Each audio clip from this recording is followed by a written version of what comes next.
রাতের অন্ধকারে বাইক দুর্ঘটনায় মৃত্যু বাইক চালকের। উত্তর চব্বিশ পরগনার বসিরহাট মহকুমার হেমনগর কোস্টাল থানার পাটঘরা এলাকায় বাড়ি বছর 23-এর মৃন্ময় মণ্ডল। গতকাল রাতে হেমনগরের একটি কালীপুজো থেকে বাড়ি ফিরছিল। যোগেশগঞ্জ এলাকায় রাস্তার ধারে একটি ট্রাক্টর টলি নিয়ে দাঁড়িয়েছিল।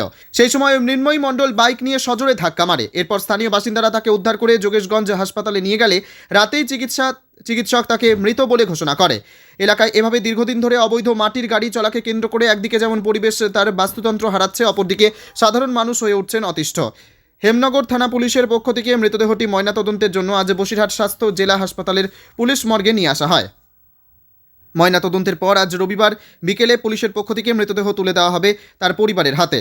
এ ঘটনায় পুরো বিষয়টি তদন্ত শুরু করেছে হেমনগর কোস্টাল থানার পুলিশ। যে মৃন্ময় সরকার মারা গেছে, কে হন আপনি? আমি ওর পিসির ছেলে, ভাই সম্পর্ক। আচ্ছা, কি হয়েছিল একটু বলুন তো। আমরা সবাই বাড়িতে ঘুমাচ্ছিলাম। তারপরে সব জায়গা থেকে ফোন আসলো, এসে শুনলাম ও নাকি মারা গিয়েছে। এখানে হসপিটালে এসে দেখলাম খুবই সিরিয়াস অবস্থা। এই অবস্থায় ওর কি হয়েছিল? অ্যাক্সিডেন্ট হয়েছিল। ও গিয়েছিল হেমনগরে পুজো বাড়িতে নেমন্তন্ন ছিল। সেখান থেকে আসার সময় নাকি রাস্তার ট্রলি ছিল, ট্রলিতে ধাক্কা খেয়েছে। সে ওখানেই ডেট। টলি রাস্তায় ছিল? রাস্তার একটু কানায় ছিল, কিন্তু ট্রলিটা রাস্তায় রাখা খুবই খারাপ।